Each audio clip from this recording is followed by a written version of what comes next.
না। তাইলে আরে এক্সাম তো ভালো দিয়ে ফেলাইছে, এটাই তো টেনশন।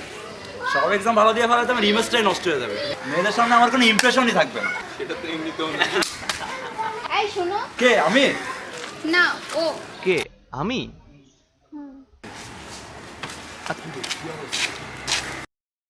তোমার নাম্বারটা দাও তো। আসলে আপনার মনে হয় কোথাও ভুল হচ্ছে, আমি তো আপনাকে ঠিক চিনি না।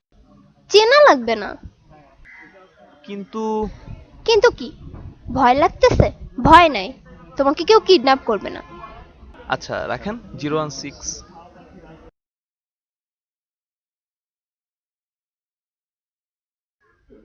Okay bye. কিন্তু কি বিষয়ে?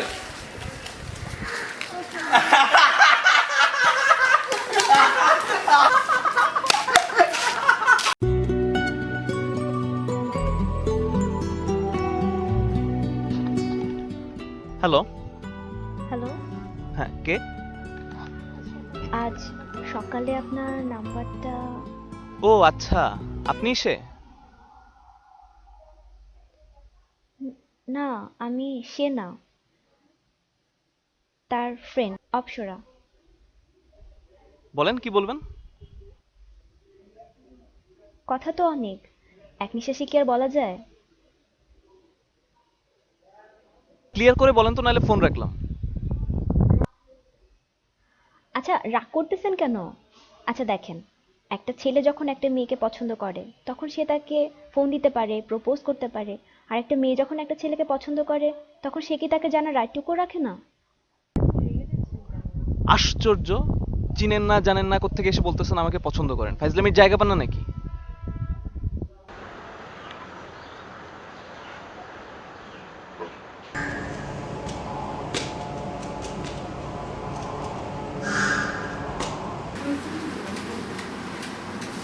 কিরে তোরা যাবি না?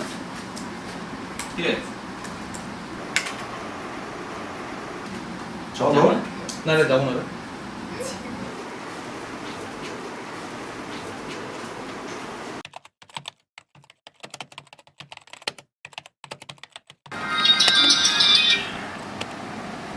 দেখেন আপনি কিন্তু 22 মে 2006, আজ থেকে 2 বছর আগে তোমাকে প্রথম দেখি। তুমি বই কিনতে গিয়েছিলাম, লেখ তোমার ফেভারিট রাইটারের পোয়েট্রি কালেকশন। 17 জুন, তুমি সানগ্লাস পরে রিক্সায় কোথায় যেন যাচ্ছিলে।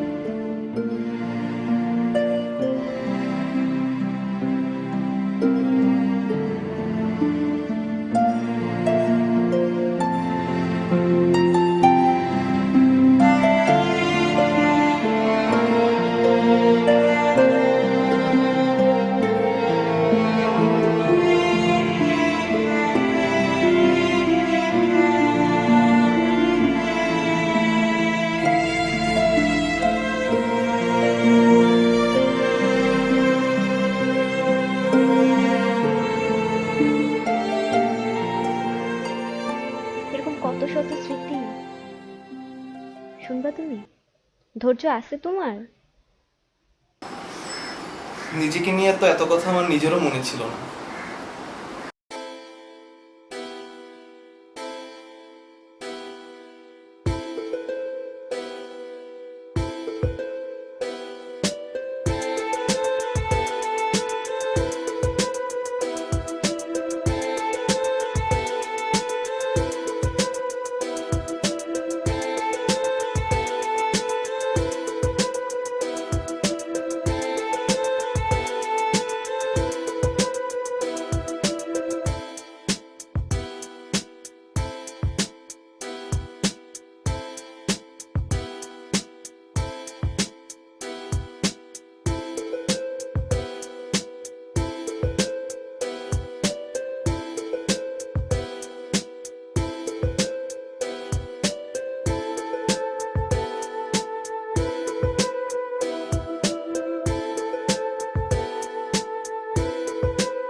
বুঝছিস রেজা, আগে এ বাসায় 3 জন ফ্রেন্ড ছিল, এখন 2 জন ফ্রেন্ড আর 1 জন গেস্ট।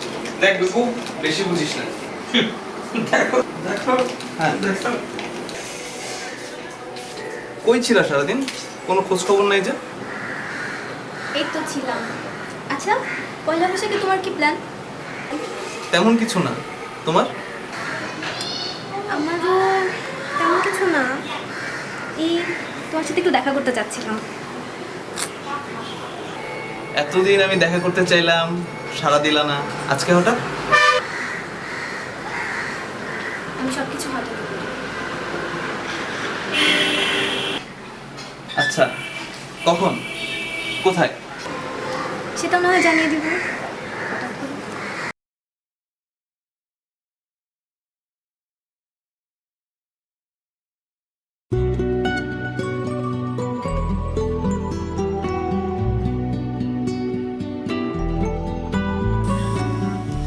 আরে আসবে না, পয়লা বৈশাখে তোর এপ্রিল ফুল বানাইছে। আরে এত অস্থির হস কেন? তোর গার্লফ্রেন্ড থাকলে তুইও এমনি দাঁড়া থাকবি। হ্যাঁ থাকতাম, তবে একা। তোদের বৈশাখটা মাটি করতাম না। সরি দোস্ত, তোদের কষ্ট দেওয়ার জন্য। নিজে তো তোদের জন্য কিছুই করি।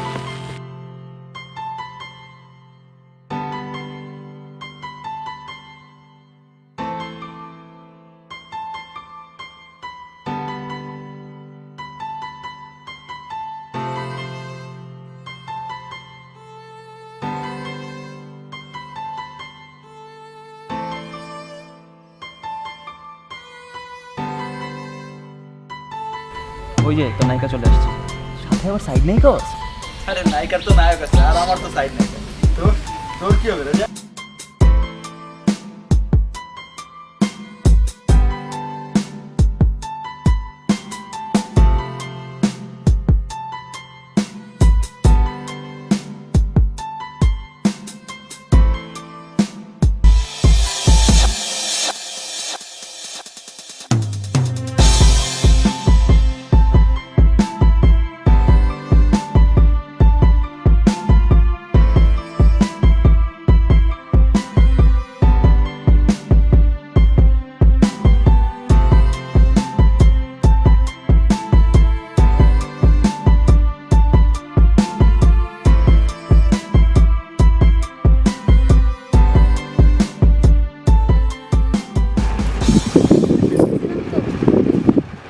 তাই নাকি? না, আসলে একটা ফ্রেন্ডের বাসায় গেছি, তাই একটু যেতে হলো। ছেলে ফ্রেন্ড? আমার কোনো ছেলে ফ্রেন্ড নাই।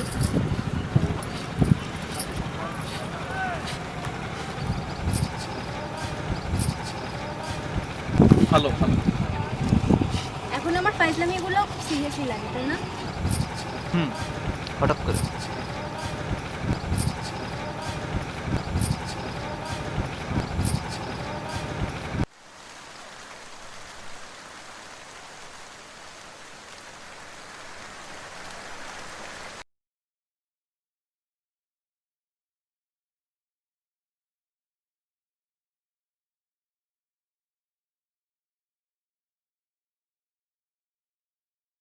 আচ্ছা 2 বছর পরে কেন মনে হলো আমার সাথে যোগাযোগ করার কথা? ইচ্ছা তখনও ছিল, কিন্তু তখন সাহস ছিল না। সাহস তো এবারও ছিল না, কিন্তু এবার আর কোনো উপায় ছিল না। হ্যালো, হ্যাঁ, আচ্ছা ঠিক আছে। আচ্ছা আমার না যেতে হবে। কেন? রিমির বাসা থেকে ফোন আসছে, ও আর লেট করতে পারবে না। ওকে চলে যেতে বলো, আমি পৌঁছে দিয়ে আসবো তোমাকে। ও কি একা যাবে নাকি? পিপু আছে কিসের জন্য?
এবার না গেলেই নয়।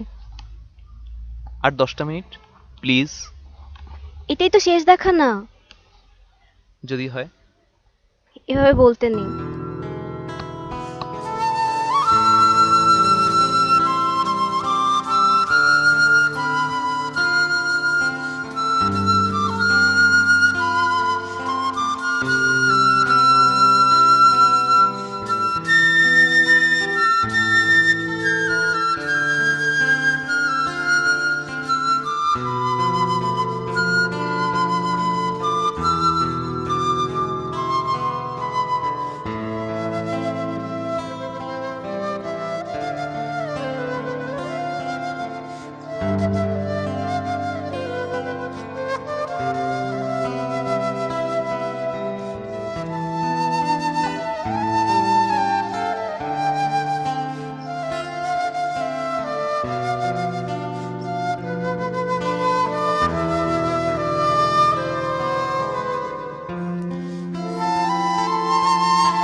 হ্যালো, আরে কার ফোন রেডি? হ্যালো, কি রে আদি, আপুকে তো ভুলেই গেছিস, বৈশাখেও খোঁজ নিলি না। সরি আপু, আমার মনে ছিল না। আপু, তোর সাথে একটু কথা ছিল।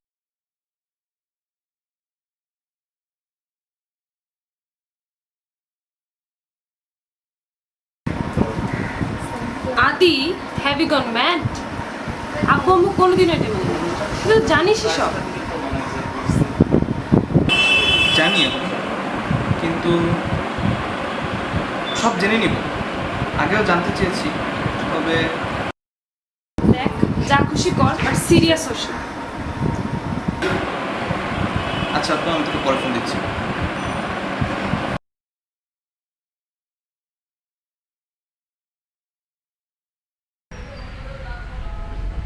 কি রে, মন খারাপ কেন? আপু কিছু বলছে? অপসরের ব্যাপারে। দেখ দেখ, আমি কখনো তোকে কোনো মেয়ের ব্যাপারে ইন্টারেস্টেড হতে দেখিনি, কিন্তু তোকে তোর ফ্যামিলি ব্যাপারটাও মাথায় রাখতে হবে। আর তাছাড়া মেয়েটা সম্পর্কে বলতে গেলে তুই কিছুই জানিস না, সো ফিলিংসের আগে ফ্যাক্টটা নিয়ে অবশ্যই ভাবা উচিত। আপু তোকেও ফোন দিছিল না?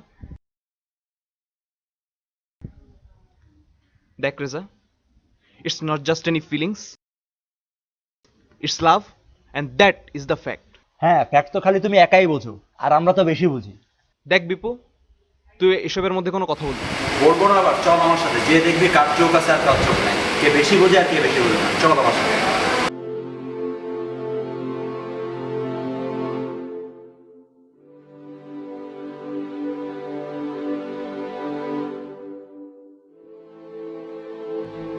ওই দেখ,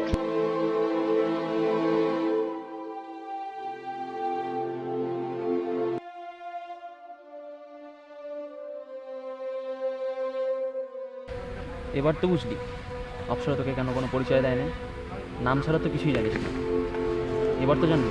আরে আদৌ ওর নাম অপ্সরা কিনা দেখ, যার মন এত কুৎসিত তার নাম কিভাবে অপ্সরা হয়?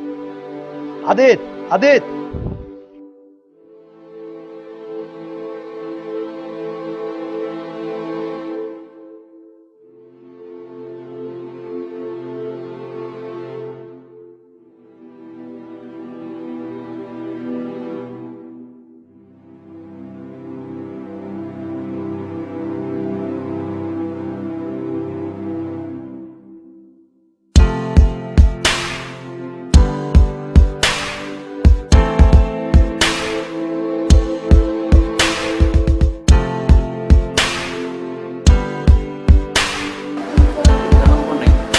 ল্যাপটপ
রেজা ভাই, রেজা ভাই।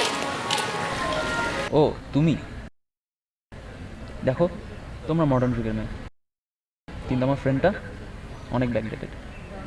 ওই কি মাফ করা যায় না? কিছু না শুনে বিচার করে ফেললেন। আমার কথাটা একটুও শুনবেন না?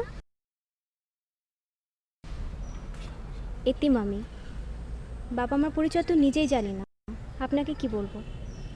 বড় হয়েছে আমার মধ্যে কিছু অভাগার সাথে, যাদের একজনকে সেদিন দেখেছিলেন। বাবা মা আর পরিবারের ছায়া ছাড়াই যখন থাকতে পেরেছি, আদিতকে ছাড়াও থাকতে পারবো। ও আমাকে একটুও বোঝার চেষ্টা করলো না, একটা SMS দিয়ে একদম উধাও হয়ে গেল আমার লাইফ থেকে। দেখো, আদিত ফিরবে না, ফিরতে চাইলেও ওর ফ্যামিলির কারণে ফিরতে পারবে না।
আপু, আমাকে একটু খুলনা ফিরতে হবে।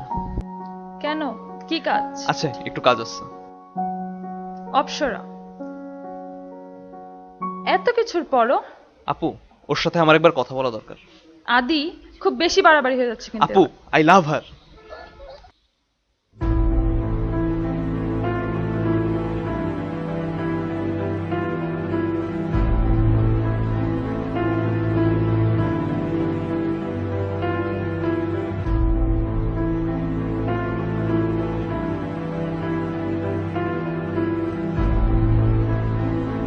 অপসরা কোথায়?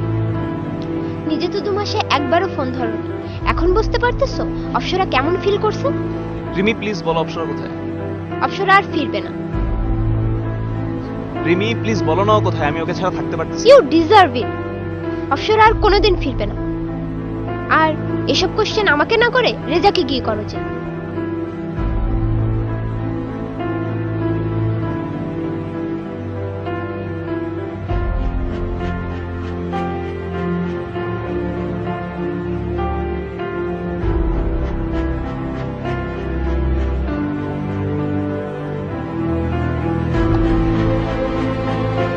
রেজা, অপসরা কোথায়? আমি জানি না। তোর সাথে ওর দেখা হয়েছিল। না, আমার সাথে দেখা হয়। তোর সাথে ওর দেখা হয়েছিল রেজা। Shut up man. আপনি ঠিকই বলছেন, ইটস স্টুপিড। তোর লাইফ, তোর ক্যারিয়ার, তোর ফ্যামিলি, তোর ফ্রেন্ডস সব কিছু বলে সারাদিন শুধু অক্ষর অক্ষর আর অক্ষর। 18 বছর হয়ে গেলে এতিমখানা থেকে মেয়েদের বিয়ে ব্যবস্থা করে ফেলে। অনেকবার পিছিয়েছি, আর হয়তো পারবো। আমি জানি না